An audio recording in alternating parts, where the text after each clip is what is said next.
Hey, how's it going, guys? In this video I'm going to be finishing off the Napoleonic War series. Well, buy honey. Install now for free using the link below and start saving money when you shop online.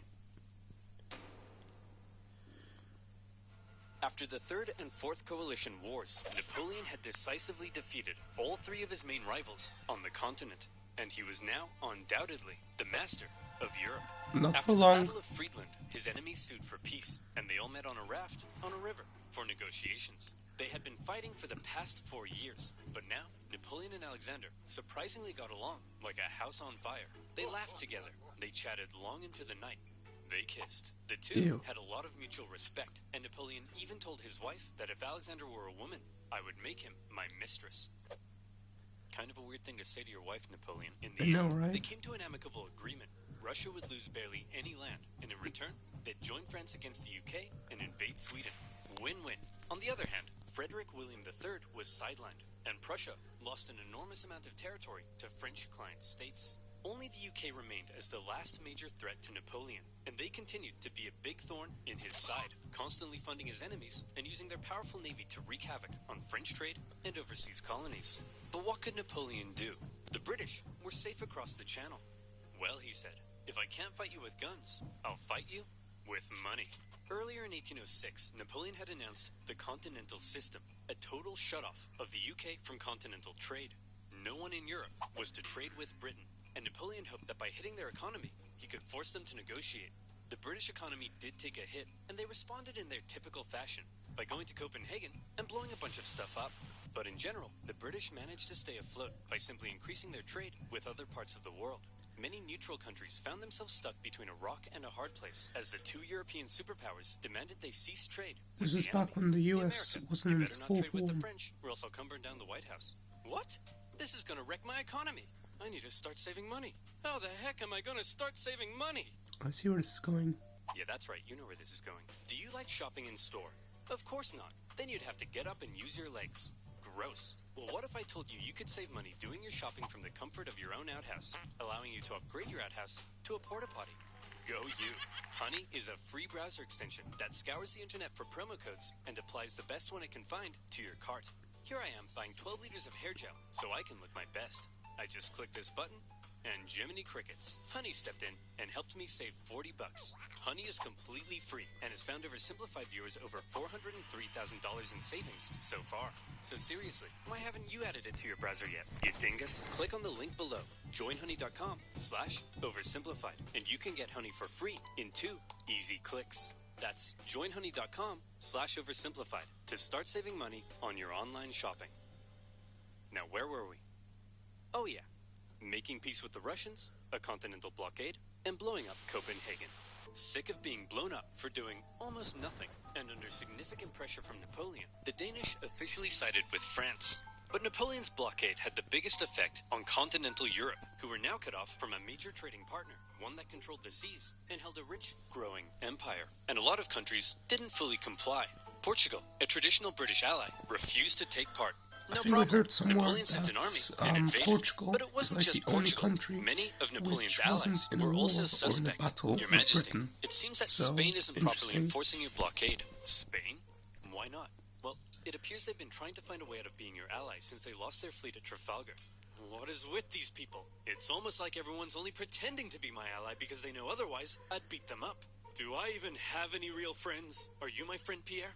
Say yes or I'll slap you. Napoleon had come to mistrust his allies. That's self-defeating. And in particular, Napoleon thought the Spanish royal family were an incompetent mess. Alright, Carlos, you've got to get it together. How can I trust you when all you do is go hunting? Meanwhile, you let this ambitious nobody who dislikes me run the country. And you seem to be the only person in the universe who doesn't realize he's boinking your wife. And what's worse...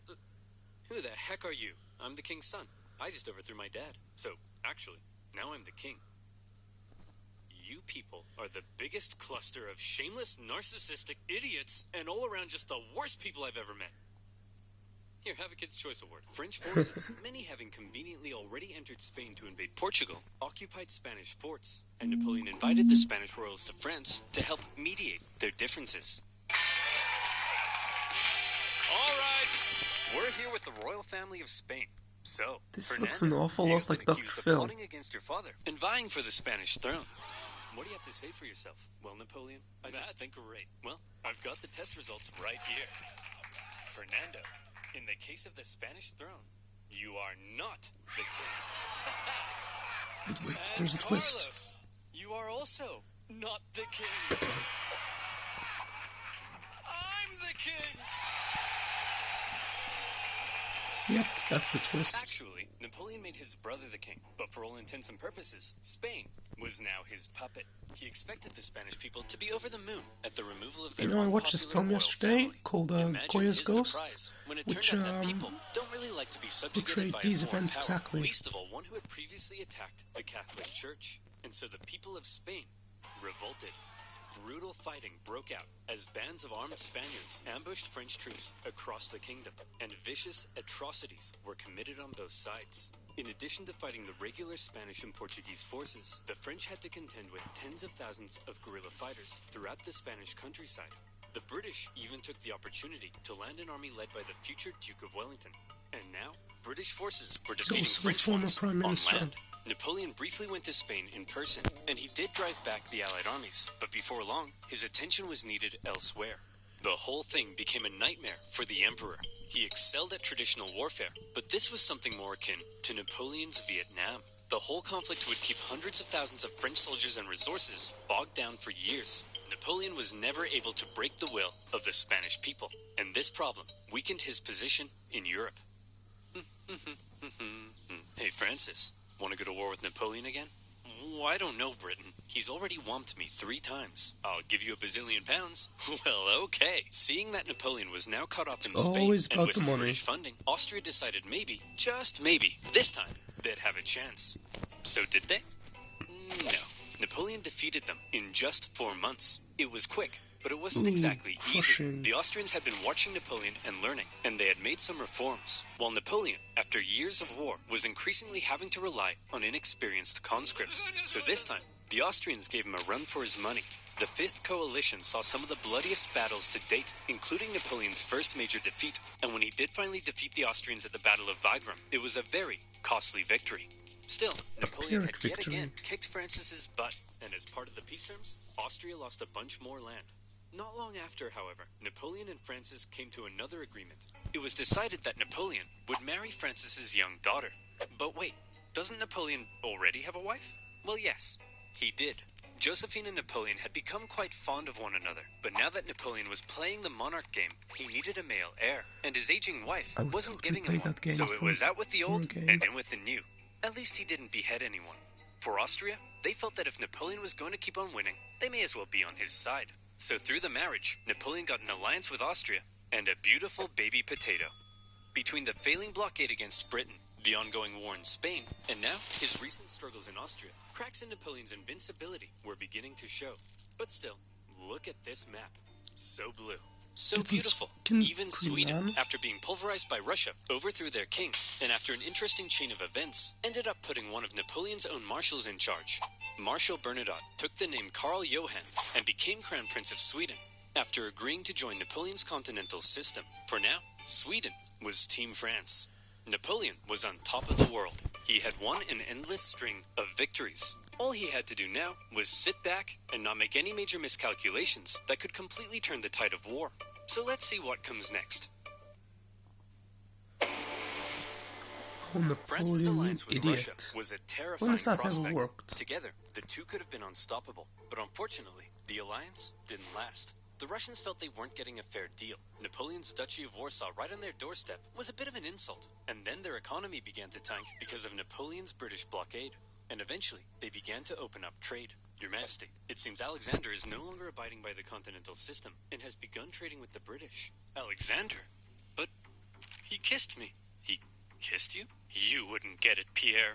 No one would ever kiss you. The security of That's a Napoleon's tad empire insulting. depended on removing the British threat, and he wasn't happy with Russia's backdoor shenanigans. And so in 1812, Napoleon decided to go to war. He gathered together the most massive army Europe had ever seen, made up of troops from every corner of his empire, and he prepared to invade. Okay, it looks like Napoleon's coming for us. Generals, I need ideas. We could stand and fight. No, that's stupid. You're stupid. We could run away.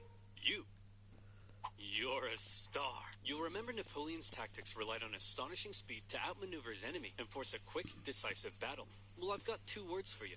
Scorched earth. If his opponent retreated while scorching the earth, his men couldn't live off the land. And if his men couldn't live off the land, he needed his supply trains. And if he needed his supply trains, he couldn't move quickly. And if he couldn't move quickly, he couldn't outmaneuver his enemy. And if he couldn't outmaneuver his enemy, I think you get the point. Napoleon launched his invasion and hoped for a quick battle, but all he could do was try to catch the retreating Russians while moving deeper and deeper into hostile territory. As he went, the horribly hot summer devastated his army. His men died of heat, exhaustion, and disease. Supplies began to run out, and his men began to starve. Many deserted, and still the Russians continued to retreat. Numerous times Napoleon considered turning back, but that little voice in his head kept on telling him, keep going, just a little further. And don't worry, you're definitely average height for the time.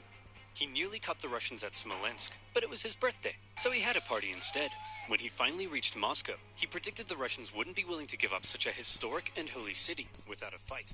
And he was right. The Russians finally turned to face him for the single deadliest day of the Napoleonic Wars, the Battle of Borodino. The Russians fought valiantly, and as he got older, Napoleon's battle tactics seemed to become a little less refined and a little more run straight at the enemy, try not to die. He launched a full frontal assault at the Russian defenses, and as a result, the death toll was colossal. The Russians eventually decided to retreat, leaving Moscow to fall into Napoleon's hands. Quick, the French are taking the city. Release all these prisoners immediately, and tell them to burn it to the ground.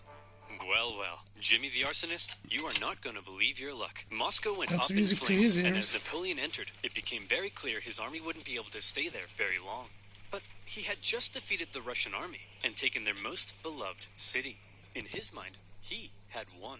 So he sent Tsar Alexander in St. Petersburg a letter. Your Imperial Majesty, Napoleon requests your surrender. How shall I respond? You shan't, Dmitri. Ever? Ever. But, Your Majesty, it will be winter soon. The French forces are stuck 500 miles into Russian territory with dwindling supplies. If we don't say anything, well, then they'll all die. Oh! After waiting You're for smarter than I response for thought. about a month, the first snow of winter began to fall, and Napoleon sensed the catastrophe that was about to unfold. He decided their only choice now was to get out. And that's when it happened. It got cold. Stupid cold. His glorious invasion had just become a race for survival. As the Russians realized the French were fleeing for their lives, they began to close in on their supply line. Men froze to death, their horses as well. There was starvation and disease. The injured and dying could only be left by the side of the road, as it was too slow to try to carry them. And all along the way, the dreaded Russian Cossacks stalked the bleeding French army, and every now and then swept in for a quick attack. Napoleon, fearing capture, kept a vial of poison around his neck.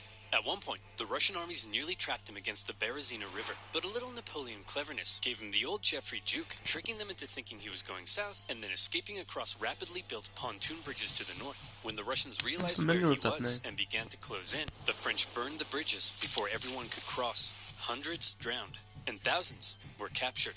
At this point, Napoleon got wind of plots against him forming in Paris, so he abandoned his men and went back to France. The remaining French stragglers made it across the border. It's been estimated over 600,000 men went into Russia. Less than 100,000 returned. Napoleon was now in a very precarious situation. Not good, His Napoleon. army had just been obliterated, and the other European leaders smelled blood. Here was an opportunity to take advantage of a weakened Napoleon, regain territory and influence, and liberate Europe from his dirty French paws. And so, they began to turn. Prussia soon broke their alliance and switched sides, while Austria declared neutrality. Even Sweden, led by one of Napoleon's old marshals, joined the Allies, partly due to Napoleon's earlier invasion of Swedish Pomerania. The War of the Sixth Coalition had begun. The coalition forces had been reforming their armies, and they were now much better. And the UK had also significantly amped up its financial aid to its continental allies. Their armies quickly advanced through Poland and into Germany. In Paris, Napoleon was understandably freaking out. He needed to put together a new army fast, and he called up over 100,000 new conscripts, mostly teenagers. He also put his factories into overdrive, and he was like, you, make more rifles. You, build new cannons. You, make more horses. I don't make horses. Then who makes horses? Horses make horses. Explain how. Well, when a daddy horse and a mommy horse love each other very much. Yes, go on. Well, then the daddy horse I'm sorry, Napoleon. You're 43. I thought you'd know this stuff. Don't touch me. He didn't Gonna be know. sick. As it turned out, Napoleon's lack of horses would take the biggest toll on his army, since his tactics relied on speed, maneuverability, and destruction. When he took the fight to the Allies in 1813, he did defeat them and sent them running. But lacking cavalry, he was unable to effectively pursue and destroy. He needed horses. For the Allies, being defeated in battle by a man whose army was now full of inexperienced conscripts was concerning. So both sides were like, hold up, time out. The Allies were somewhat cornered, and had Napoleon kept going, it's possible he could have won. But instead he agreed to a brief truce with the Austrians mediating between the two sides. When Austria demanded Napoleon make major concessions, Napoleon told them to shove it. Having had their terms rejected, Austria felt now they were justified in saying, well, we tried, and they joined the coalition. Okay, everyone, look at us. The boys are back together. But Napoleon is still dangerous, so we need a plan. Any ideas? Ooh, I know. No, forget it. That's stupid. Oh, no. I've got it! When he approaches, we run away. Genius. He's a genius. The plan was as follows. Wherever Napoleon advanced, whoever he advanced on would avoid battle, allowing the others to sweep in from the sides and attack the French marshals guarding his flanks. Essentially, the plan was, don't try to fight Napoleon. And this plan worked tremendously. The Allies scored a number of victories that saw Napoleon move back to the city of Leipzig, where he would make one last major stand when he was younger, as the Allied armies then when he converged in got on him older, from all he suddenly sides. became a really The bad stage general. was set for the biggest and bloodiest battle of the Napoleonic Wars, the Battle of Leipzig. Almost 500,000 troops from over a dozen nations stretched across the battlefield. The French found themselves fighting on all sides for 4 days against the Austrians, Prussians, Swedes, and Russians. It's no wonder this battle is also sometimes referred to as the Battle of the Nations. The French fought ferociously, but ultimately were no match for the coordinated efforts of the coalition. At one point, in the midst of battle, Saxon troops allied with the French had a team huddle and were like, hey guys, I'm pretty sure the French are losing. Let's switch sides. And so they did. Ooh, that's when embarrassing. it became clear that Napoleon couldn't win, he ordered a retreat across the only bridge over the river. The Allies swarmed into the city, and desperate fighting raged in the streets. Okay, Corporal, after everyone has crossed the river, I need you to blow up the bridge. Okay? Not before everyone's crossed. After. You got that? Yes, Colonel, I'm not 5. I can comprehend time. Good. Wait, did he say before or after? Well, fortune favors the bold. The bridge was blown early, and 30,000 French troops were stranded and captured. A disaster. And with that, the dominoes were beginning to come crashing down on Napoleon. In the south, an army under the British Duke of Wellington had been pushing the French out of Spain for the past few years, and were now crossing into France. Like this that Austrian armies had pushed into Italy, while time, Napoleon's old flamboyant cavalry commander, Murat, who Napoleon had made king of Naples, decided to switch sides. German states, many resentful after years under Napoleon's thumb, turned against him, and the Confederation of the Rhine collapsed. Bernadotte invaded Denmark, and they were forced to join the coalition, while the Netherlands were liberated. You'd think Napoleon might have seen the writing on the wall, but he was Napoleon, and so instead, he prepared to keep fighting. As attitudes in Paris were already beginning to turn against him, he called up more conscripts to defend the exhausted nation. As for the Allies, they weren't sure exactly what they were aiming for here. A few peace offers were floated that may have let Napoleon keep his position, but the British kept throwing around even more money, and eventually, they all agreed that the ultimate aim was the deposition of Napoleon entirely. And so, Napoleon embarked on one of his most famous campaigns to defend the homeland. He was completely outnumbered, but the Allied armies had split up and spread out. His army was so small that he could move at lightning speed, and he used this to his advantage. In the famous 6 Days campaign against Prussian General Blücher, he attacked from all directions and defeated Blücher's forces 4 times, only suffering 1/10 of the casualties he inflicted. Even with his back completely to the wall, Napoleon was still Napoleon. Then he turned south to take on Schwarzenberg's army of Bohemia and enjoyed even more victories. However, Napoleon's problem was that he couldn't be everywhere at once, and wherever he wasn't, the Allies continued to push towards Paris. He made one last-ditch attempt at moving in behind the enemy lines and cutting off their communications, but Paris was in disarray, and the people were sick of war. One ambitious and slightly treacherous politician sent the Allied armies a letter basically saying, hey guys, come on in. And so, they did. The city's defenders surrendered, and as the Allied leaders entered Paris, the people cheered them. as bringers of peace. Paris had fallen. Quick, marshals, gather your men. We're gonna launch an assault on Paris. But where are my marshals? They all left and told me to give you this note. Bruh. Napoleon's marshals had realized what he hadn't. It was over, and they insisted all that was left now for the good of France was for him to abdicate. And without the support of his army, Napoleon had no choice. He hoped his son could take his place, but it was decided instead to restore the old Bourbon monarchy. Old King Louis XVI's brother would become the King of France. It was almost like the French Revolution had never even happened. But what will we do with Napoleon? We can't have a hyperactive 44-year-old menace running around reigniting revolutionary ideals and plotting his return. Well, why don't we send him, I don't know, there. The location chosen for Napoleon's exile was the small island of Elba, just off the coast of Italy. Up till recently, the only Elba I knew was Idris Elba. To keep the title Emperor of Elba. The Allies must have been in stitches when they came up with that. When he learned what his fate was to be, he drank the poison he had been keeping around his neck. But it had gone out of date, so instead of a quick and painless death, he got a painful stummy-wummy instead. Before he left France, he addressed It's ironic. his oldest and closest You guard drink the thing one that's last supposed to time, kill you, making an but once emotional it's speech expired, that ended it doesn't with kill kissing you. their flag. It's like the And off complete he went opposite to of exile. what happens when The you deal that drink was given to him expired was stuff actually that's quite usually healthy. generous. His family were given titles, he was to receive a state pension from France, and he was able to receive many distinguished visitors, all eager to come and meet the famed emperor. And he ruled over Elba well, improving infrastructure and introducing many legal and social reforms aimed at improving life on the island. Hey Napoleon, just coming in to check on how it's all going. Holy smokes! But it wasn't all good. For one thing, he learned of the death of his first wife Josephine and was deeply saddened.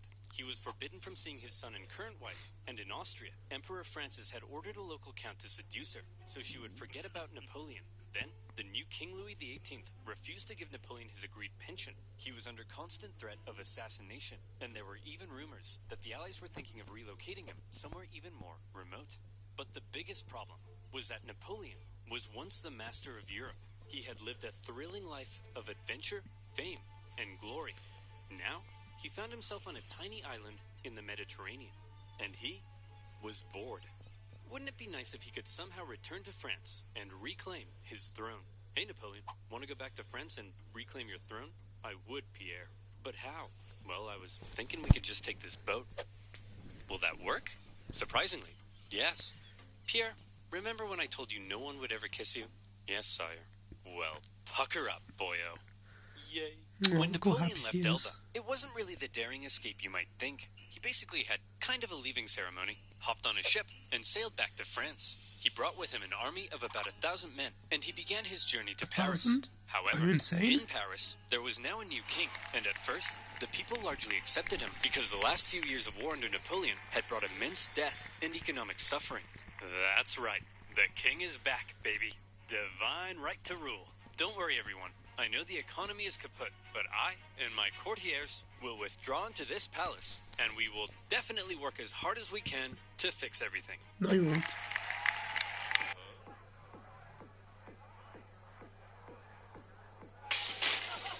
Oh, yeah. That's why we got rid of Hey, it. it's As Simeon. the Bourbon monarchy began to look more and more like a return to the past, and the returning nobility seemed hell-bent on regaining their lost privileges, the people weren't too happy. And so, Napoleon hoped that his glorious return would be met with jubilation. In the end, the reaction was a little mixed, but many were happy to see their old emperor. Your Majesty, it seems that Napoleon is back and marching this way with 1,000 men. That guy? No problem. I have hundreds of thousands of men. Send them to arrest him. Your Majesty, it seems the thousands of men we sent to arrest Napoleon have all joined his side. Well, I'm off to Belgium. If you ever need a king again, be sure to let me know. As Napoleon continued his journey, the king had sent battalions of men to stop him, but they largely comprised of Napoleon's old soldiers, many unhappy with King Louis's military reforms. And so, when ordered to arrest him, they simply couldn't do it.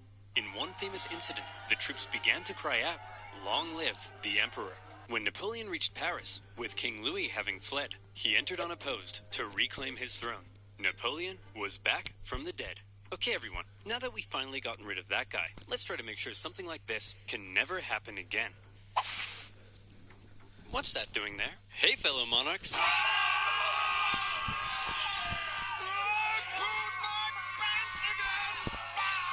This time, How many Napoleon times do I promised have he to would tell be a you? mucho good You boy and shouldn't not start mention any stuff wars. like that. But the Allied leaders weird. were having none of it. They declared Napoleon an outlaw and the illegitimate ruler of France. Then, they declared war. Not on France, but on Napoleon himself. And when you have multiple empires declaring war on you as an individual, that's how you know you're a very naughty boy. The Allied powers began making plans to combine their forces and once again invade France. The most immediate threat to Napoleon were the British and Prussians hanging out in nearby Belgium. If Napoleon could knock them out quickly, maybe he could force the Allies to negotiate, and maybe he could hold on to his power.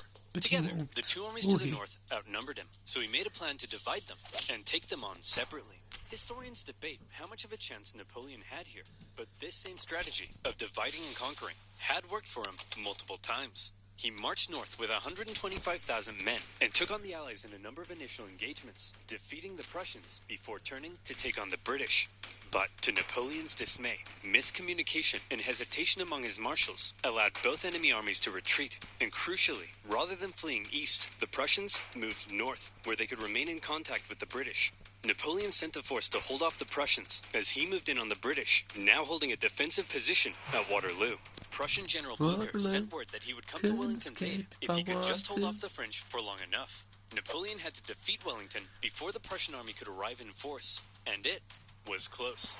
The British held the high ground and a number of key defensive buildings across the battlefield. After waiting some hours he didn't have for the ground to dry, Napoleon sent men to assault the Hougoumont farm, but the British-German garrison there held out. French Marshal Ney launched a number of miscalculated cavalry charges at the British lines. The British formed defensive square formations, and they tore the French cavalry to shreds, while one guy chose the absolute worst time to go on a bender. The French did manage to capture a farmhouse directly in front of the British line, and from there, they unleashed artillery hellfire on the British square formations. And as Napoleon sent his Imperial Guard in to finish the British off, a nervous Wellington knew his lines were at breaking point. But the Prussians had earlier begun to arrive, and now they were arriving in large numbers. And after the British held out and sent the French Imperial Guard running, the French lines panicked, fearing they had been encircled, and they began to flee. The Battle of Waterloo was an Allied victory.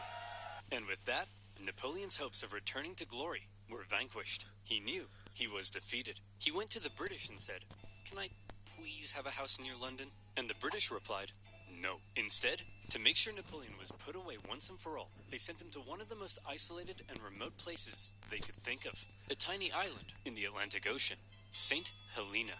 Here, a deeply isolated and depressed Emperor Napoleon would live the remaining years of his life. His house was a wooden bungalow, not exactly on par with the Tuileries Palace. Much to his frustration, his captors referred to him as General, rather than calling him Emperor. His mail was censored, his visitors were vetted. There was almost no way he could escape such an isolated island. But just to be sure, he was guarded by 2,000 British soldiers and 2 ships that circled the island 24 hours a day.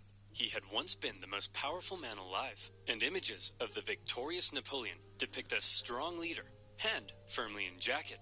Depictions of Napoleon on St. Helena show a disheveled old man, hand firmly in pants. He had lost everything. And by the way, he was only 46, so maybe it's about time you know what?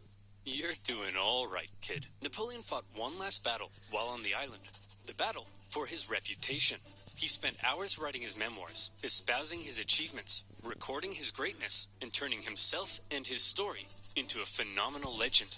And in this battle, he certainly succeeded. His mark on history cannot be denied. After his defeat, the European monarchs had got to work restoring Europe to its traditional balance and reasserting their dominance. But after Napoleon had spread the influence of the French Revolution, these returning monarchs would have a difficult time regaining their absolute control. France returned to the rule of the Bourbons, but it would go on to stage another revolution, and then another one. Reaction to Napoleon's rule in places like Germany and Italy propelled forward the ideas and feelings of modern unity and nationalism, and his Napoleonic Code still remains the basis of law in various modern countries. Really? The modern world owes a lot to Napoleon's legacy. He remains statistically possibly the greatest military general in history, and his revolutionary military tactics changed the face of warfare. He was the last truly great leader to both lead his armies in battle while retaining total political control over a vast empire. There's still hope for Joe Biden, but the man remains somewhat of an enigma, and we still aren't sure exactly what to make of him in some regards. Was he the champion of the French Revolution, spreading equality wherever he went, or did he betray it by making himself an absolute monarch and restricting certain liberties? Was he an ambitious and aggressive conqueror, hell-bent on bringing Europe to its knees? Or was he simply defending himself against an aggressive Europe, hell-bent on reducing his power? Some things will continue to be debated. Napoleon died at the age of 51, officially of stomach cancer, but some believe he may have been poisoned. The British buried him in a tin coffin, inside a mahogany coffin, inside a lead coffin, inside another mahogany coffin. I guess this time, they wanted to make sure he stayed where they put him. In 1840, his remains were moved to Paris, where they now rest under the dome of Les Invalides. The man from humble origins, with huge ambition, ruthless determination, immaculate skill on the battlefield, and a hefty dose of luck, who was determined to make his mark on history, did just that. There is no immortality, he said, but the memory that is left in the minds of men. And in that sense, Napoleon knew he would live on forever. Oh, and to reiterate, he was definitely average height for the time. That's important. So, anyway guys, that is for this video. If you like this video, then like, comment and subscribe.